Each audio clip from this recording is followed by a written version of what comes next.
Hawkeye stands as perhaps Disney Plus and Marvel Studios' most difficult TV challenge yet. How to get anyone to care about the MCU's most boring Avenger. Luckily, there's a blueprint. Comic creators Matt Fraction and David Aja have been here before when they evolved the character from tired to tremendous across 22 fantastic issues. Unsurprisingly, it's that run from which the Disney Plus show draws its inspiration. For those unfamiliar with the comics, you can expect a surprisingly goofy street-level caper that's big on personality while also letting darker elements gently simmer. These components are clear right from the get-go. And while Hawkeye does have its fair share of botched shots, its fun ideas ensures the two-part premiere introduces us to a promising story that knowingly winks at the boring Hawkeye meme and begins to rebuild its titular hero.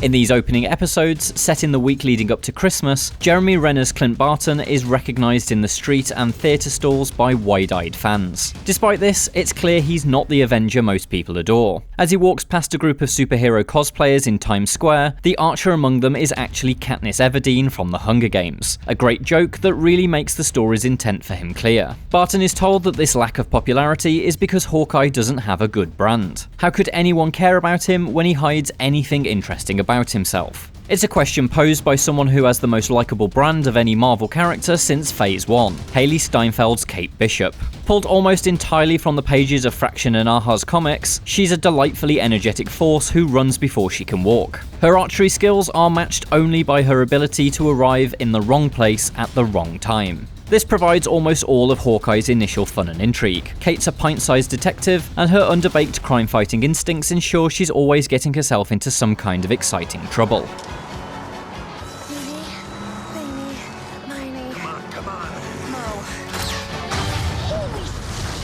Together, Barton and Bishop make a classic double act. He's the grumpy surrogate father who's just trying to live his life, and she's the untamable wildcard who may just bring out the best in her new mentor. It's a cliche setup that stands a chance of becoming tired, but at least in these initial hours, the dynamic is strong.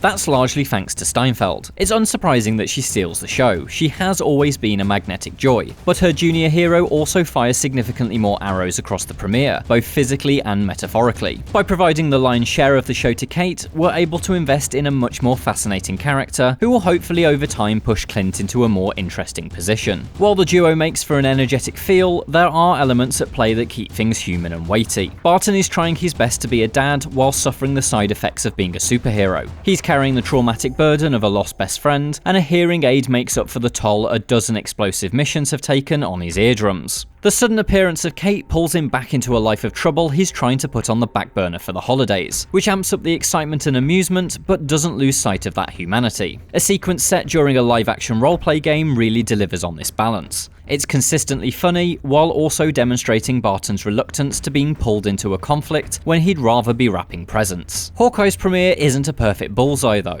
Kate's bumpy relationship with her mum, played by Vera Farmiga, and new suspicious stepdad figure, played by Tony Dalton, takes up much more time than it needs. There are moments when it successfully contributes to Kate's character, but so far this B-plot feels like it's stealing time away from the double act at the heart of the show rather than adding anything valuable. It really dents Hawkeye's zippy tone, and even makes little stretches of the premiere close to boring. And by dedicating so much time to this plot thread, it means more exciting areas have been denied the chance to develop, and as such, Hawkeye fails to hit its full potential in this opening act.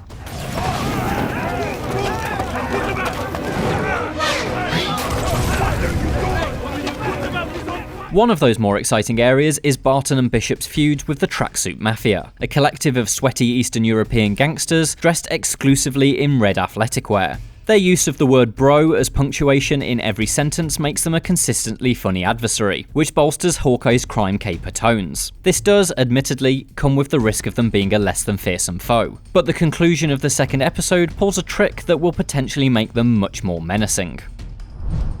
Hawkeye is off to a good start, almost entirely due to Hailee Steinfeld's fun and energetic Kate Bishop. In a universe full of likeable characters, she instantly soars to the upper echelon, and helps make a show about the most boring Avenger genuinely joyful. The surrogate father-daughter relationship between her and Jeremy Renner's Clint Barton may be a tropey foundation, but it really does work here, and paves the way for the oft-dismissed Archer to evolve into a much more engaging character. An insistence on exploring Kate's dull family life takes up too much story time though, putting a notable dent in the experience. It's enough to ensure Hawkeye's aim isn't completely true, but it doesn't prevent the mismatched duo at its heart from being a real delight. For more from the MCU, check out our reviews of Shang-Chi and Eternals. And for everything else, stick with IGN.